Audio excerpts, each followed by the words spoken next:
All right, welcome to episode 7 of Tales Told. Another history lesson, or you'll love, you'll laugh, you'll cry, what have you. Anyways, with me, of course, is Jason Lavoie. Gentlemen. And, of course, Shane Wright as well. How's it going? Good.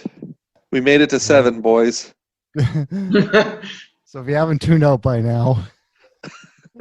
Oh, there's plenty of more tales to tell and for things to learn and obscure things. No reason to tune out. It's a pandemic. You should be staying at home, listening to our podcast. If there's one thing out of all of this that you can say that you taken away, you might have gained 10 pounds. You might have gone crazy, but at least you can say you learned about the 1874 Rocky Mountain locust invasion, and that's what I'm going to start the podcast with. We're just going to go right into it, guys. Is that okay? You got it. Totally fine with me. They say it's as if the earth was smitten. The sky was covered. The sun covered.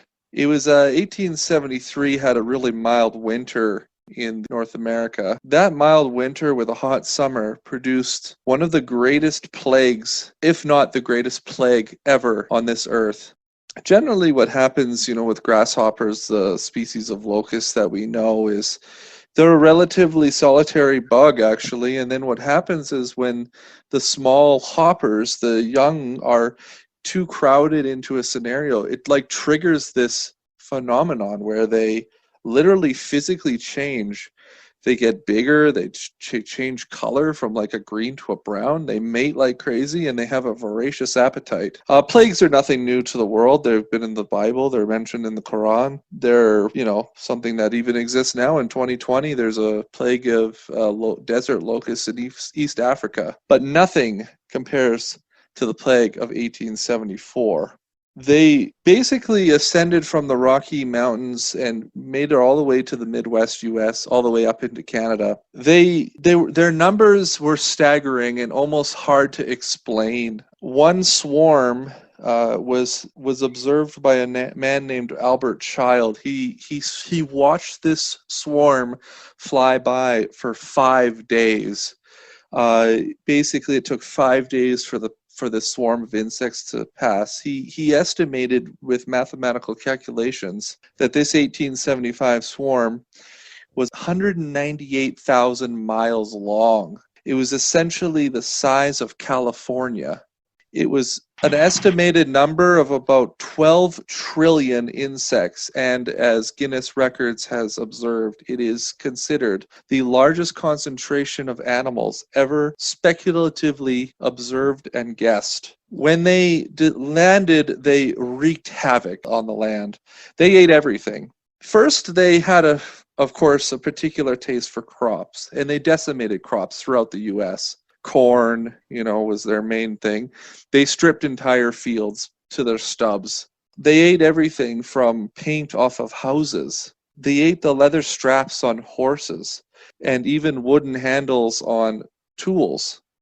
In fact, they were so unbelievably voracious, they actually ate the wool off of live sheep. There was an observation of a young girl walking down the street, and the swarm came. She had green striped dress. They ate the green stripe off of her dress. They would eat through onions from the top and hollow them out and then leave. They ate clothes on hangers.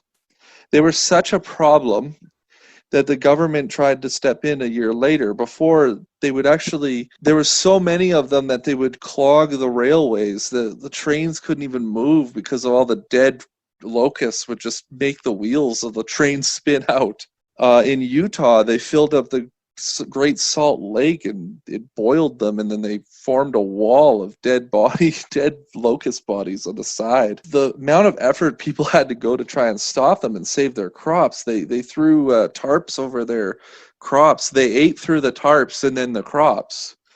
They basically shoveled pits. They used dynamite to try to blow them up. They put in big pits of fire.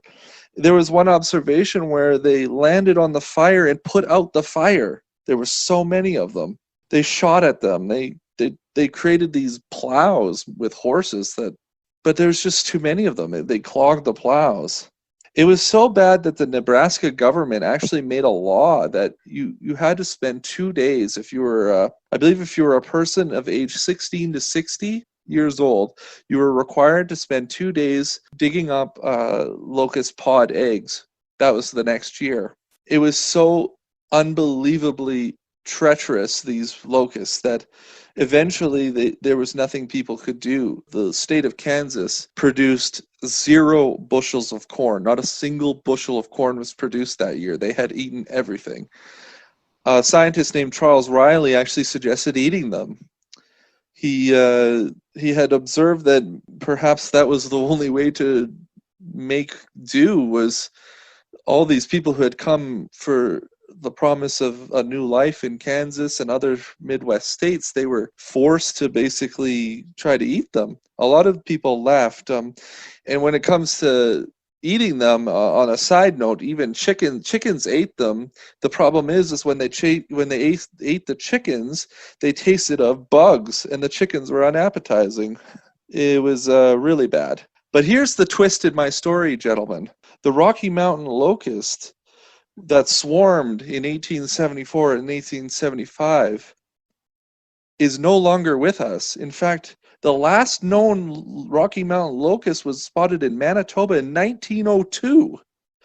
It's extinct. It doesn't exist. Essentially, what had happened is the farmers they had a very particular place where they laid their eggs along the riverbanks and basins. And it was great fertile land. So a lot of the farmers, in plowing this land, killed the pods and basically the eggs of these locusts unknowingly. Yes, that's right. The same thing that these locusts basically ruined in 1875, farming and agriculture, was in the end their undoing. The locust plague of 1874. I thought it was a really interesting story. What do you guys think? No, it's really interesting. You know, you think out here in Saskatchewan, even a few grasshoppers can wreak havoc on a crop. So I can imagine trillions. Oh, man. I remember driving down in the country roads in a particular bad grasshopper year. And how they get into your car radiator and you could smell their cooked bodies. I can't imagine they were walking in inches of them on the ground. People were getting covered. Their clothes were being eaten off their backs. They had to basically shut down their house, close the shutters. They were shaking them out of their beds. It's insane. I don't know what I would do, honestly. Why not just have the swarm just kind of circle into the sky and just form a big middle finger before it descended upon everything? Because if nature ever had, it's disgusting. The power of nature, right? The power of nature, that's the thing, right? Oh, I don't even think this, the natural predators of this insect would have been able to keep up. Oh, no way. Definitely not. They were, just imagine a cloud of insects descending upon your village, and then in 2 days after they even eaten everything, they move on to the next town, The plague itself lasted about 5 years. And imagine basically this cloud of insects is the size of California. I mean, it's hard to even, it's almost impossible to fathom. I hope we never see anything like that. Certainly in our lifetime. We won't in North America. We won't. Like I said, the Rocky Mountain locust is extinct. Yeah, but all it takes is one bad shipment from overseas somewhere, and you got this, I don't know, some vermin or pest or foreign bug that comes in and just fucks the ecosystem. Well, that is already happening indeed. I mean, I could do a whole thing on the Asian carp. Yeah. Oh, yeah. Or wild boars in Australia. Wild boars. Well, even wild boars in Canada. Yeah. The cane toad in Australia. Yeah. Actually, wild boars in Canada, it's open season all year round on them. If you see one, you can shoot it legally without any consequences. Yeah, they're an invasive species. Technically, invasive species don't get any protections. No, and you can shoot as many as you want. The locust was so so abundant that naturalists actually didn't keep many specimens. So there's actually very few, like, how you say, preserved specimens of this bug. Because, I mean, at the time, there was trillions in the sky. People didn't really think of it. The same thing could be said about the passenger pigeon. It was like a type of pigeon that lived in the Midwest of the U.S., and it traveled in the biggest flocks of birds ever seen, and it's also extinct, and there was also very few preserved of that as well. It's like, you couldn't possibly imagine that this would go away. The same thing could also be said for buffalo, right? Yeah. And you're talking about invasive species. In some ways, that reminds me a little bit of zebra mussels too, and the fact that those things clog up water pipes, can cause a lot of havoc when they It's like spread. Lake Ontario, right, Sean? I'm not 100% sure, but I know like there's been a few like boats that have been caught with it in Saskatchewan. Oh, okay. Wow, that's wild, eh? Sometimes introduced species are actually like kind of liked, but they're not invasive, but they, like, for example, there's something called the monk parakeet. It's like a type of parrot. There's some that live in Chicago. There used to be myna birds from Indonesia that lived in Vancouver. Again, they never populated to the point where they were pests. They were kind of neat, you know. It's like, oh, there's this weird Asian bird that lives in our city. That's kind of cool. But like the thing with the locust is it was a local bug. It was not an invasive species. It was just the scientific natural occurrence of a plague insect is a phenomenon that's purely weather dependent, right? Oh yeah, for sure. Like it sounds like all they needed was one good year, and they just, like you said, there's this metamorphosis that happens at some point in their like adult life where they just grow out of control and their hunger is so voracious and they just breed like crazy. And Yeah. when insects breed, because they're such a small animal, their only means of really surviving and carrying on the next generation is to lay hundreds and hundreds of eggs. Yeah. Quantity. Yeah. Yeah.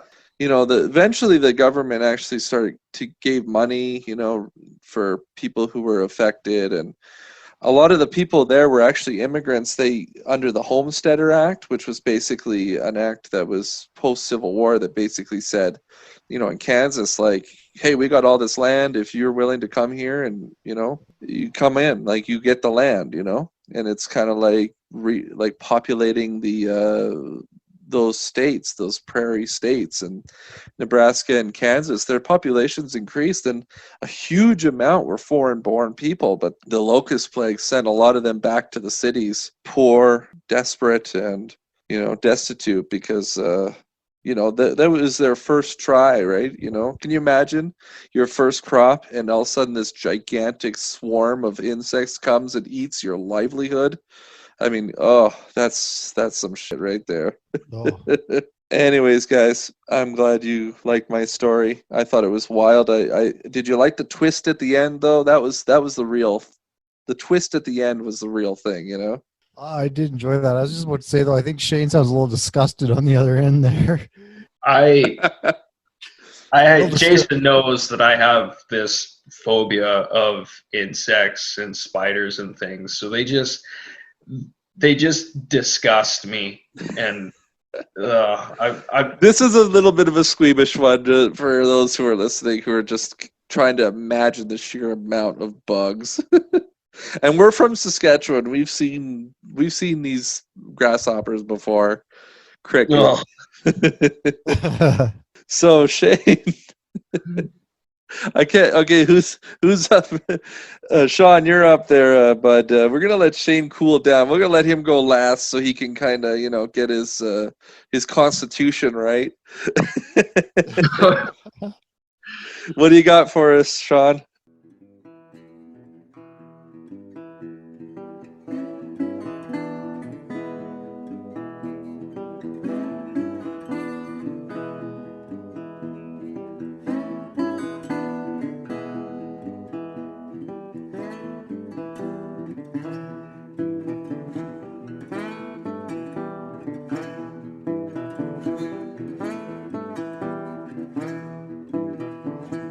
All right, gentlemen, I'm going to take you on a treasure hunt.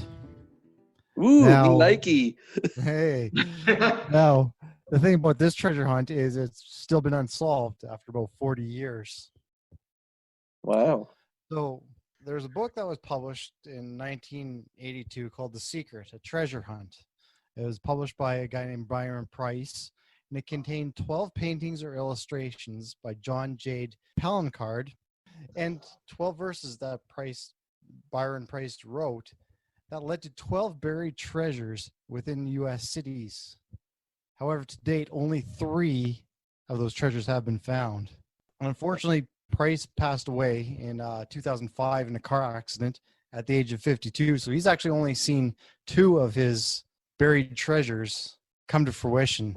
So what are people looking for? Well, Price buried 12 ceramic casks or jars that were encased in a plexiglass box. And inside these ceramic jars were a little ceramic key that he built. And those who found this key could now send it off to his living relatives and next of kin, and they would exchange it for a jewel worth about $1,000. So the first box was discovered in 1983 in Chicago by Robel and Eric Gazarowski. God, too many hard names here. And it was tracked down at Grant Park in Chicago. And then the second key then wasn't found until 2004 in Cleveland.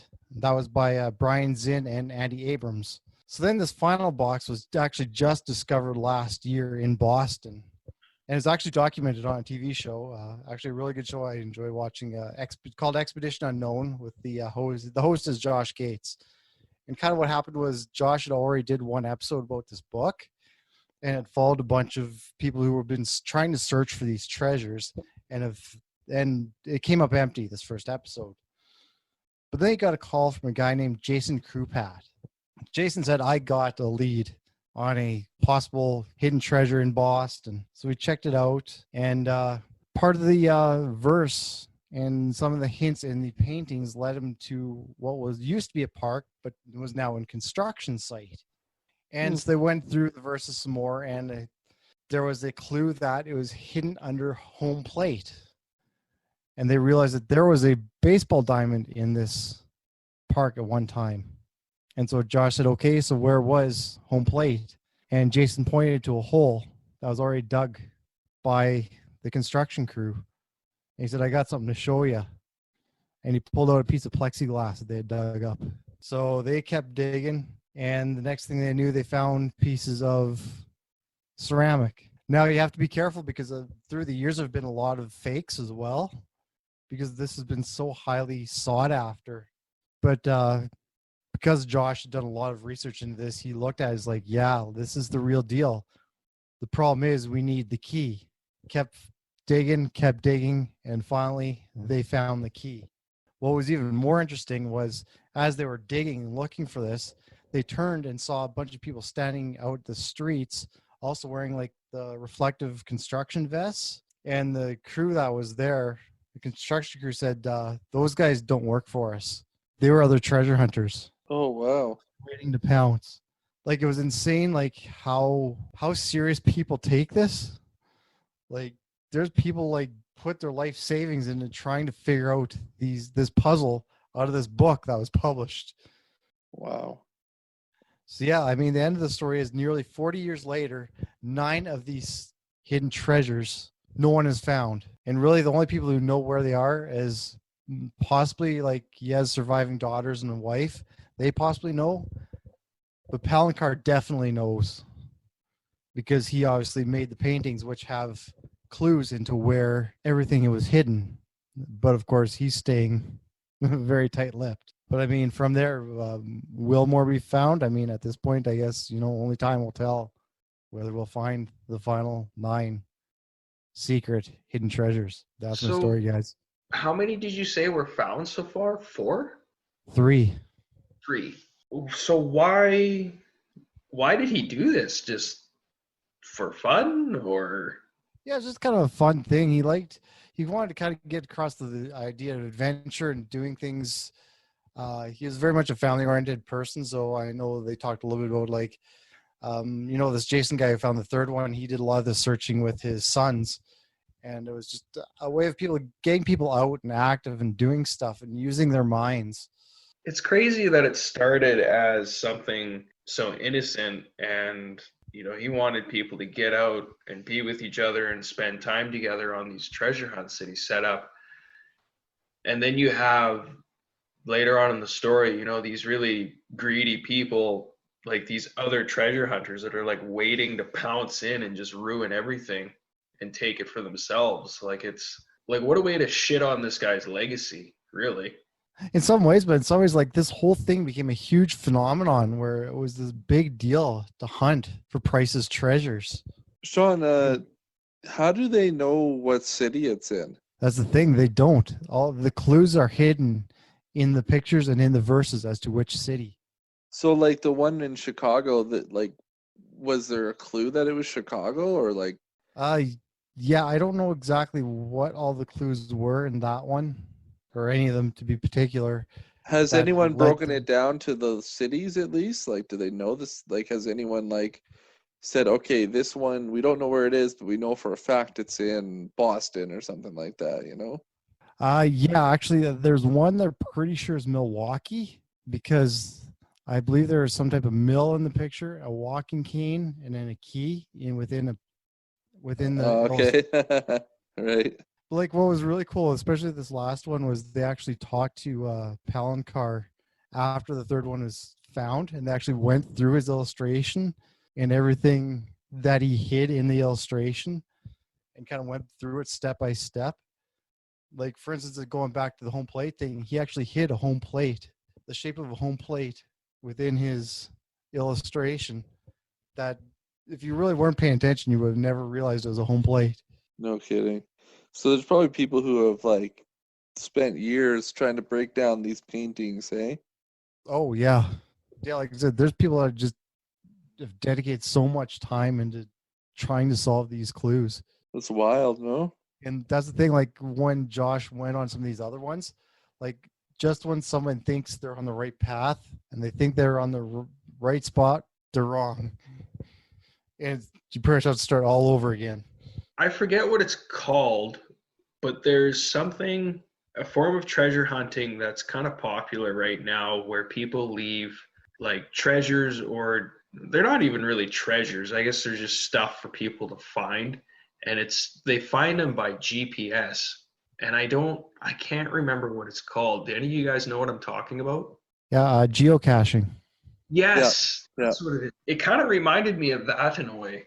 Yeah, there's also another like famous treasure like that's it was like called the Fen treasure.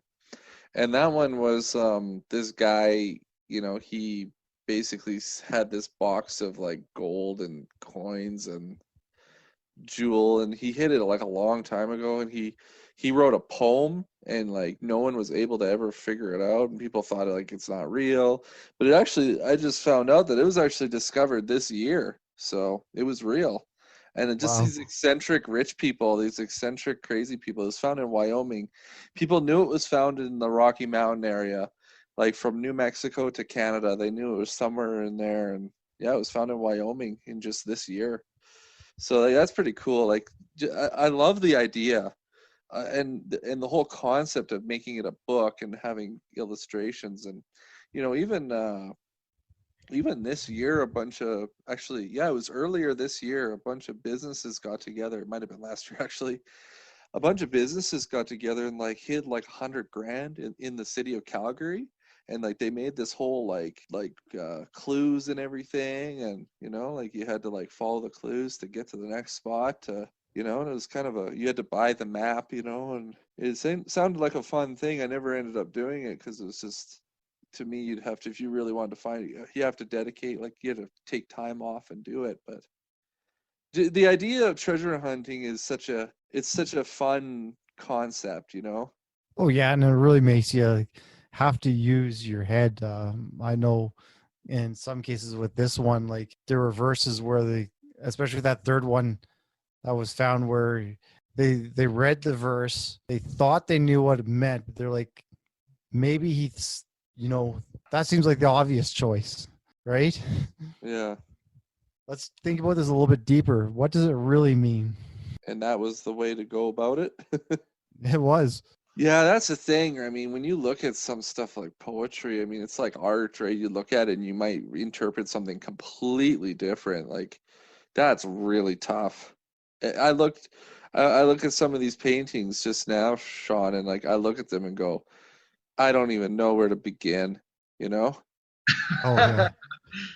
No, they look like, Shane, if I could describe them, they look like, I don't want to like diminish the artist at all, but they're kind of like a little Dali-esque, but like more like 1970s fantasy, like Magic the Gathering type, side of a van with a woman and the, you know what I mean? Does that make I any know sense? exactly what you mean. It's just Yeah, it's like picturing it. like kitschy fantasy art, like Dungeons and Dragons type, Like the dude who had like the cover of Heavy Metal, the movie. Yeah. Like it was some like, fantasy bikini chick holding a sword, riding on top of like a pterodactyl, and you're like, what is this about? It's kind of like that. Like it's maybe not as stupid, but like it is like it's very fantasy looking stuff. It looks like a cover of like a, I don't know, like I ruined it. kind of like a Molly Hatchet album cover. You remember Molly Hatchet, the Southern rock band? They had some kick-ass album covers, dude. Yeah, no, it's cool art. It's neat. It's like it's weird. It's like, but like to think that it tells you a location of a modern city.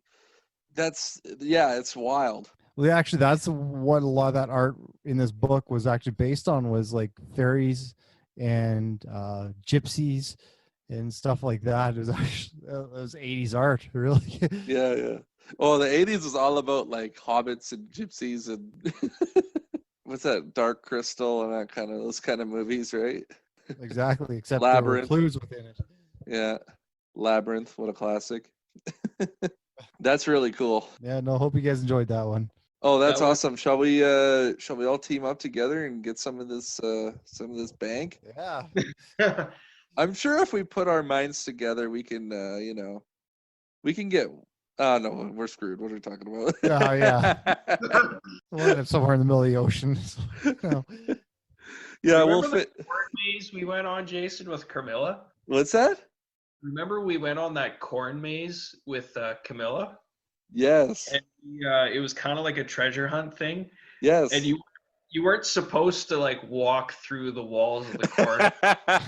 Camilla was just like, screw that. And she just like walked right through to go to wherever we needed to go. And Jason and I are like shrugging our shoulders, like, do we follow her? Like, yeah, it was kind of like later in the year, so like the crop had kind of thinned out a bit. I took my wife there like a couple of years later when it was like more full, and it was definitely a better experience for sure. But it was cool, like, because it was at night, right? And you'd like have a flashlight. It was cool. It was a cool little place. Yeah, actually, yeah. Serena and I just did a corn maze last weekend. Oh, really? Yeah. Right on. That's great. Yeah, they have one out by Lumsden every year. It's really good. Actually, they cut in a shape that says Corn Rona says stay safe. Oh boy. Yeah. Oh, every dad just gave a thumbs up on that dad joke. Yeah. Like that whole thing of like discovery, adventure, like that's like really becoming in now, right? Like even like escape rooms and stuff. Like that's kind of moving away from, I kind of want to say they're moving away from video games, but video games are kind of more popular than ever. But I do really appreciate and admire this how adventures and going out and exploring is kind of in now. I think that's cool. if you guys haven't been on an escape room, and I don't mean just you and Sean either, like our audience as well, I definitely recommend it. I've been on a couple in the last few years, and they're actually really, really fun. We should all get together and do one. I've been in one. I think I've never done one, but I do want to do one so bad. They're awesome. I can't recommend them enough, really. Yeah, and it's like you work together as a team, and it's really cool. Yeah, and there's like clues left, and Yeah. All right, Shane, you are up, my friend. all right.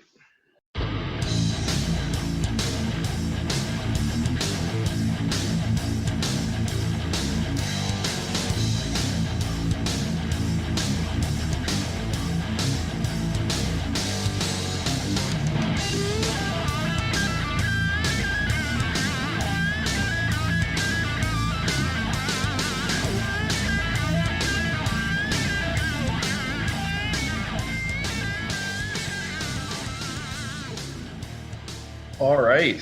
So my tale is kind of hard to really explain. It's probably one of the funniest, but also eccentric things I have in my possession, and it's called the Nothing record album. And Yes.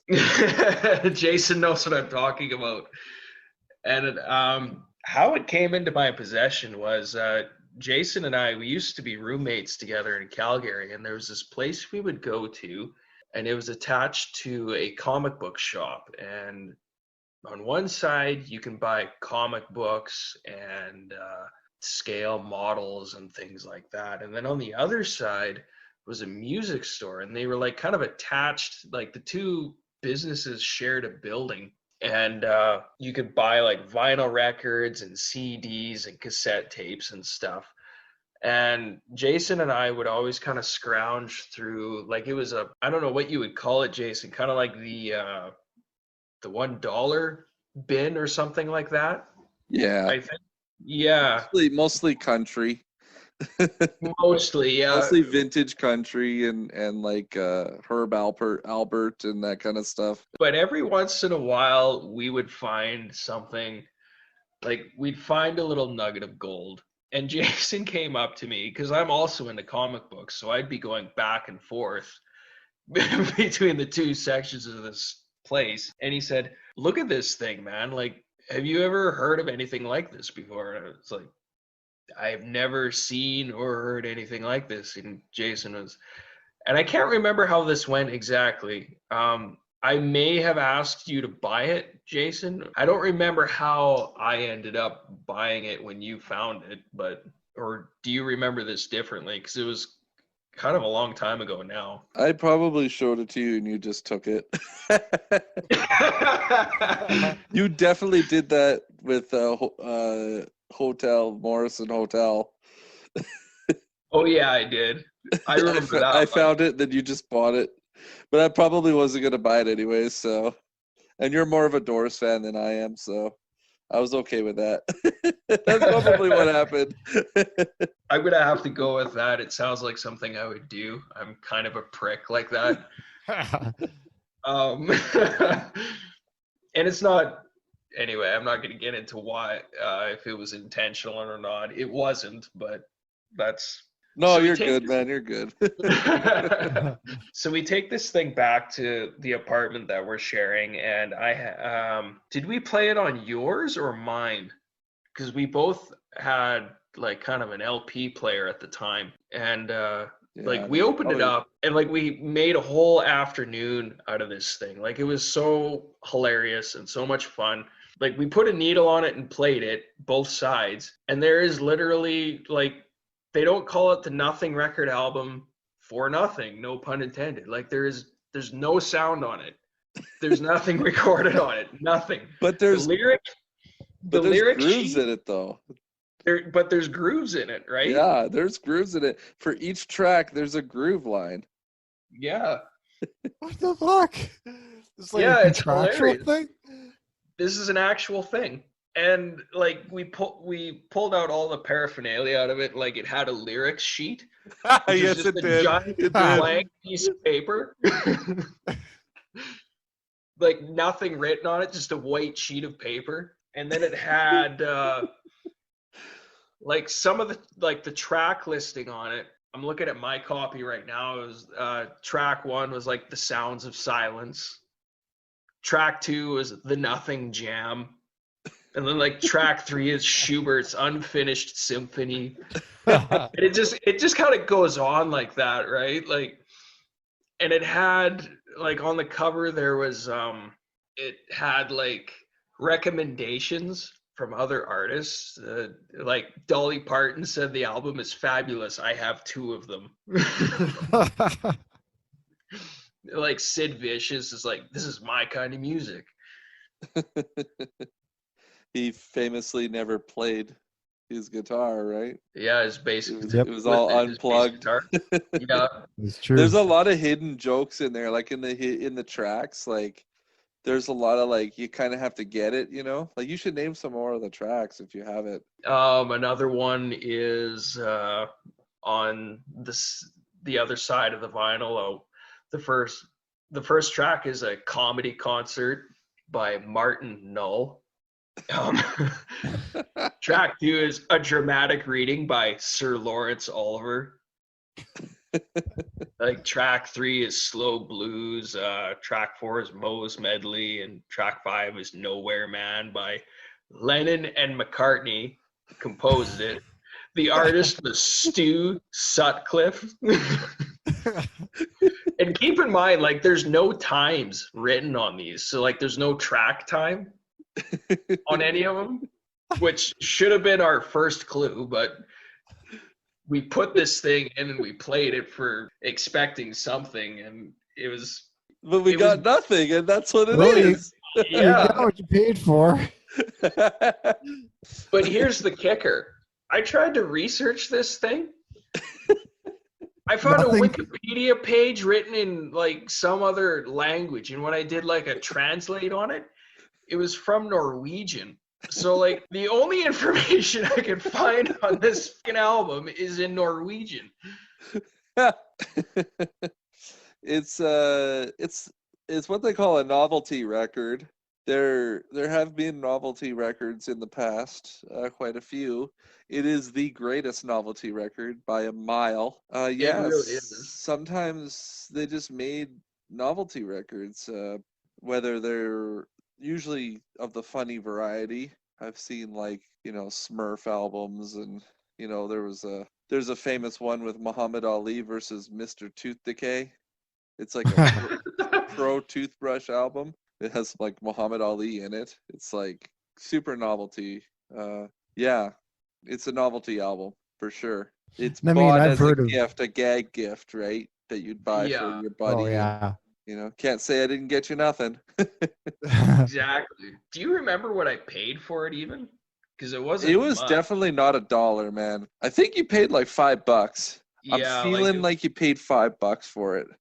$5 or $6 sounds about right. When you were looking up the, sorry, Sean, go ahead.